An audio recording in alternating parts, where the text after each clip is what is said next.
All right, Shalom. First and foremost, as always, I want to give all the praises, honor, and glory unto the Most High, His only begotten Son. Call Halayim La Yahweh, Bahashim, Yahweh Shai, Bahashim, Rukak Radash. Double honors to the apostles and elders, great millstone who root and teach well. Wabarakathom, unto the hopeful elect. All right, now today through the Spirit, I want to go into a video going into Bel and the Dragon in the Apocrypha, which is ultimately going into the account of when Daniel was in the lion's den, and right before that, because the Apocrypha basically goes into a lot of the history, right after the Medo-Persian Empire and some of it during the Medo-Persian Empire. You see, so what ultimately happened was Daniel was faced with the great temptation, a great temptation in his walk. And likewise we are, because Esau Edom is trying to get us to bow down and worship his image by way of what? The charagma. You see, in his image, because image goes into the likeness, the image of the beast goes into comes in the form of the NWO manifested. The manifested NWO, which is all this democracy, these different religions, different idols, all these things, they manifest, or their likeness of the image of the beast. And Esau is trying to get us to bow down unto it. But our forefather Daniel gave us an example of being faithful and being, showing forth fear of Yahweh Bashim Rashah over fear over man, and the Lord dealt with him because of that. And that's what I want to touch to real fast in this video. This is Bel and the Dragon, chapter 1, verse 1. And it reads, "And King Astyages was gathered to his fathers, and Cyrus, king of Persia, received his kingdom." This is during the Medo-Persian Empire. He was when you look it up, it goes to Astyages was a Mede king, and then Cyrus was king of Persia, which is just a title. That's not the king's actual name. All right, but this is during the Medo-Persian Empire. All right, verse 2, it says, "Daniel conversed with the king and was honored above all his friends." So he had a good position with the king. Daniel had a high-ranking position.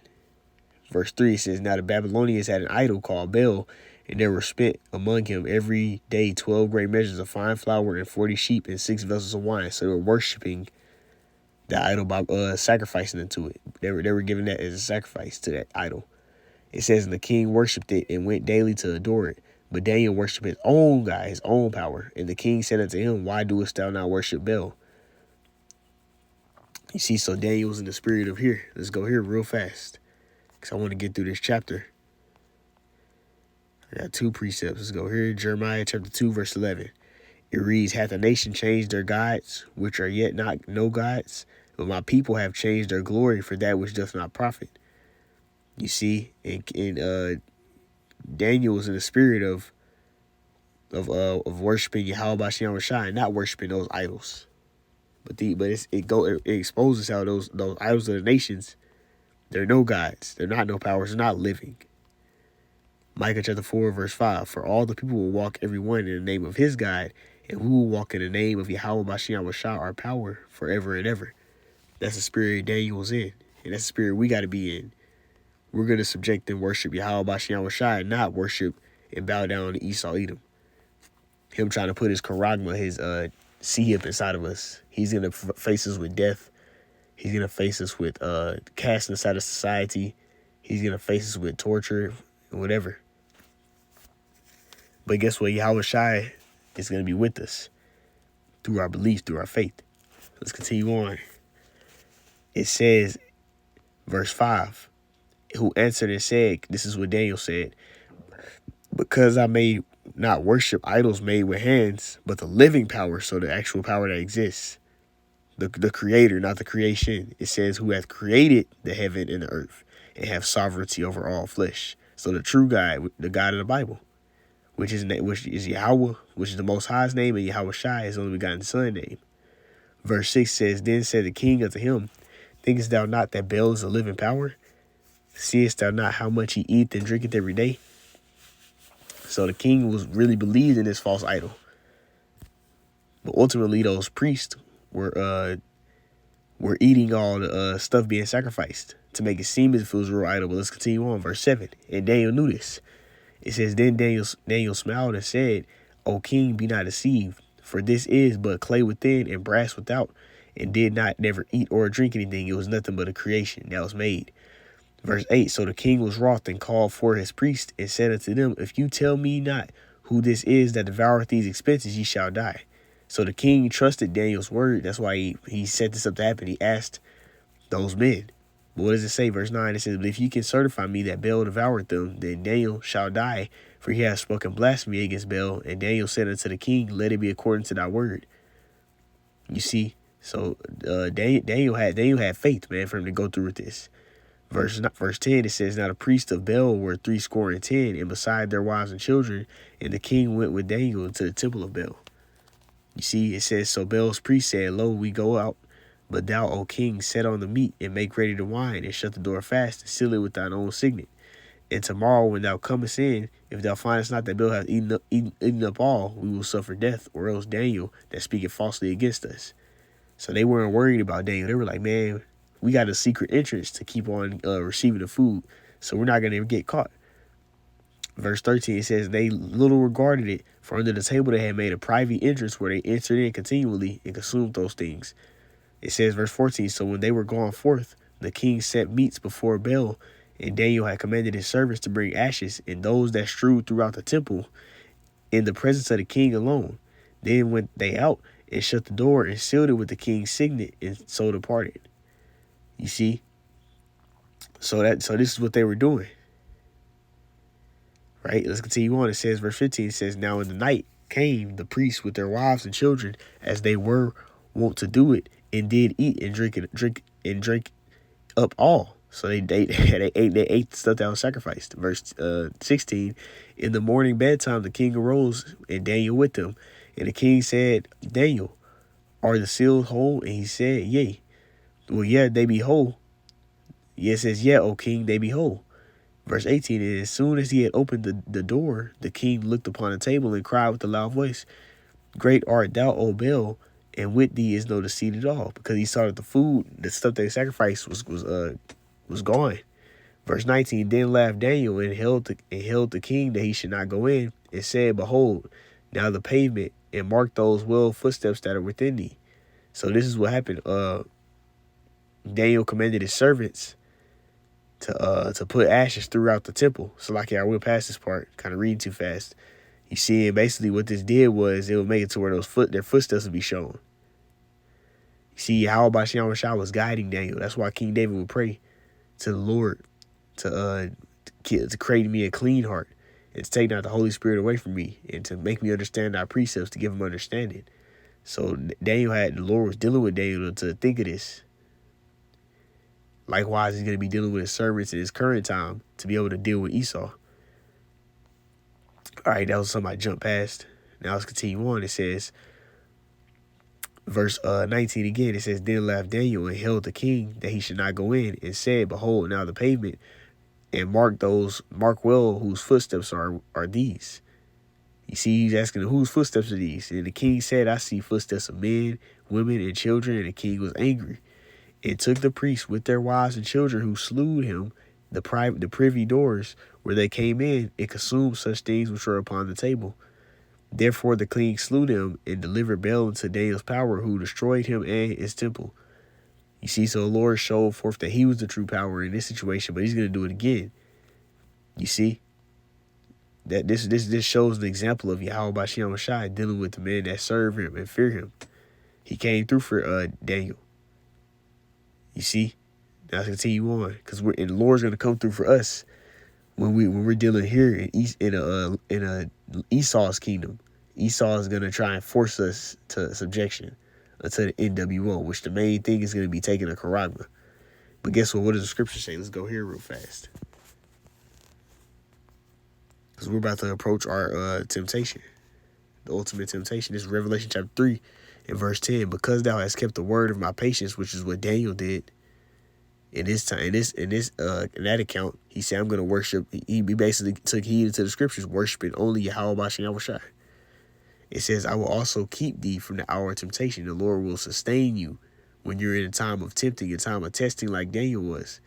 It says, which shall come upon all the world to try them that dwell upon earth. The Lord's going to test everybody out. And the way we're going to pass the test is by having faith, like Daniel did. All right, let's go back. See if I can get it to go back. All right, now we're down here to verse 23. And out verse 23, it says,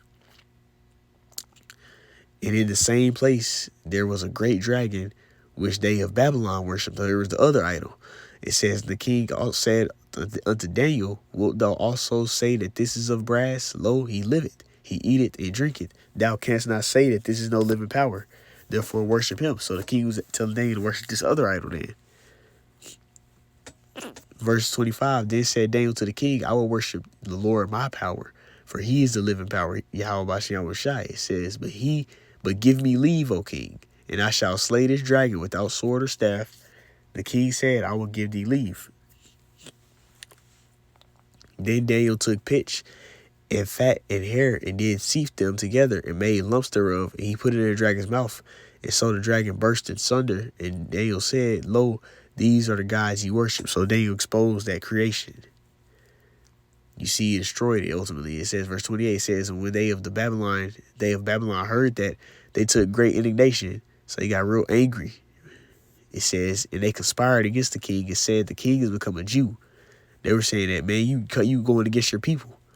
It says that he have destroyed Baal, and he have slain the dragon and put the priest to death.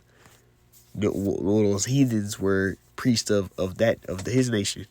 The real priests were in ancient times were Levites, and also now the Lord is going to make all the Israelites and the kings and priests, which is going to happen when Yahweh returns during the new covenant. He changes us.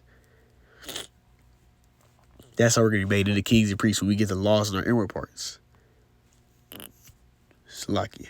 Let's continue on. It says, verse 29. So they came to the king and said, deliver us Daniel, or else we will destroy thee and thine house. So they threatened him. They basically called him like, you're betraying us, man. You becoming like one of those Judeans that's of the circumcision. And the king feared glory. He wanted glory of man. He wanted to be accepted by everybody. So he ultimately, when you go into the Daniel, I believe it's Daniel the 6th chapter, you had men that came in. They made like a decree of worshiping other gods besides their gods, and Daniel basically didn't follow it. So that's what led to him being cast into the lion's den, which we're going to read about. It says, now when the king saw that they pressed him sore, being constrained, he delivered Daniel unto them, who cast him into the lion's den, wherefore he was 6 days.